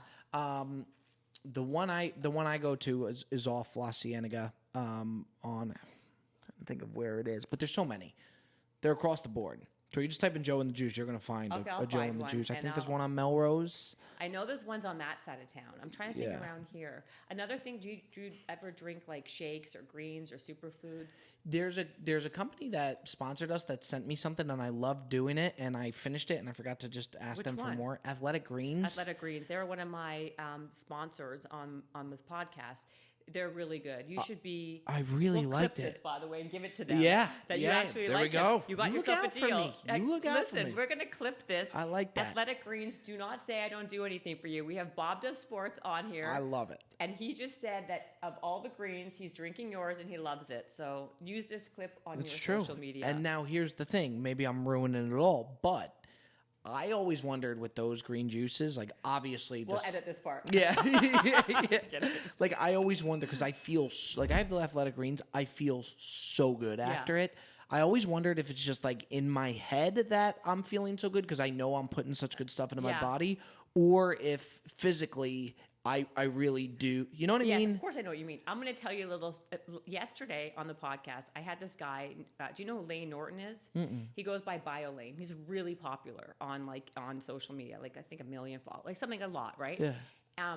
Very popular, and he's got a PhD in nutrition and fitness, and he debunks all these myths and blah blah blah. Anyway, so he was on yesterday, and we were talking about a meta-analysis study where he was talking about placebo versus real. Yeah. And you know the placebo of people thinking that they're doing something good for them is actually turns out more effective than the physiological. So like if you psychologically believe that you're drinking Athletic Greens and it's really doing something for you, then it will benefit you more than even the physical reasons. I believe that, by the way, 1,000%. I've never heard that take on it. I agree with that 1,000%. Yeah, it's true. I mean, just knowing, like, I feel incredible. If I work out, take the Athletic Greens, to going about my day, I feel amazing. My energy's through the roof. Like, I already have a lot of energy as is. Yeah. I totally agree with that. Yeah. I actually am a big believer in that stuff, but like, I think those things do help. I think that's why I think also though, like knowing, like nutrition to me is giving you the fuel that you're going to have to even take it to the next level in an energy and in terms of like, plus like psychologically thinking that you know you're eating better and doing these things will make you work harder and better and different just because you think you like have the overall 1,000%. capacity and energy to do it. That's what I think. We should work. Okay, so we're going to work out together. I want to see. You're going to bury me. No, well, that we know. But besides that's on the record. But it's on the record. But I want to see where you are because I think that we can like definitely take it up like just a little bit. Sure. From F45. Yeah, that's the thing. And we talked a little bit about it. Like F45 is that 45 minutes to where they do the weekend classes, they do an hour. The difference between the 45, that extra 15 minutes is a big 15 minutes to where I do think I'd be in a lot better shape if I did more like hour classes. But it's a grind. The hour is a grind. It's a grind. And also, I should say to everybody, as long as you're doing something, it doesn't matter what someone does as long as they're doing something, because it's the thing you like the one that you hate the least is what's going to actually work. Yeah, because you're going to do it, right? Yeah. If I said to you go do Barry's boot camp, which is so much more intense, but you absolutely hate it, you're never going to go, right? And therefore, it's not going to help. Yeah. But if you go to F45 every day and you're burning those calories and you're feeling good, and then you're making other good choices because of that, then you're like off to the races. Yeah. You know? I do, and I enjoy, I'm at the point now where like, I shouldn't say I enjoy going to the gym, but like I enjoy the instructors there. I have a good rapport with them. And shocking. So many people like, they use the gym and it's like a social club for them. Totally. For me with that 45, you're in and you're out. I just want to get in and I want to get out. I know. And I want to move about my day. 100%. With that, you're in, they start the instruction, and you get on out of there. That's exactly true. Because when I go to Equinox, it's like a whole... you're an Equinox guy. I go to Equinox. Okay. But listen, it's because I created a class that they bought, and part of my deal, I mean, this is like a whole, I feel like now I'm on your podcast, is that I would teach that class once every so often. This was years ago. And then I kept on going because I got my memberships all over the world. I got this and that. So now I still go. Oh, well, I'd be going to Equinox if I were you. I mean, I go. Yeah. But it's a whole thing. It's like I got to go in, I got to park the Totally. car, I got to say hi to everybody. Yes. By the time I'm out of there, it's like dinner time. And I'm like... My cousin would take me to his gym, and everybody's like socializing after and stuff, which fine. If that's what you want to do, fine. I don't want to go to the gym. Yeah. I'm out. Yeah, and done. And you're done. done. And then I go get my tuna wrap. And then you get tuna wrap, which is what really you want to do in the first Simple place. Man, Jen. I'm a simple man. Oh my God. Okay, so listen, I don't even know how long this podcast has been. How long has it been? Because my watch is wrong. Holy Oh, 2 hours. Okay. Wow. That's not bad. So when you do our solos, you'll see it's very, we have a nice rapport. You see I like this? that. When the time flies. The time flies. 2 hours talking to Bob Does Sports. That was good. Not bad. You got a very good story. Thank you. I love to hear all about the food. This is like my favorite part, to Yeah. be honest. For people living under a rock, where would they find you? So Bob? YouTube Bob Does Sports, Yeah. Instagram Bob Does Sports. We're on all platforms. Brilliantly Dumb across the board, and then the Brilliantly Dumb Show, the other podcast we have as well. Same thing across the board. Instagram, YouTube, all of that good stuff. A lot of content going around. I'm telling you, this guy is the real deal. I'm so happy you came on this podcast. I'm not joking. I do want you to come back and like do these solos with me. I'll be ready for you. And by the way, I thought you would probably say like an hour or so. I really enjoyed it. It flew by. It was a lot of fun. Thank you. I feel like I think so too. I'm so glad that my friend told me about you. Like basically said you have to have this guy on the podcast or else you're a fucking idiot. And my husband also agreed. So I'm happy that we did this. This is great. It was a lot of fun. Thank you so much for having me, Jen. Thank you.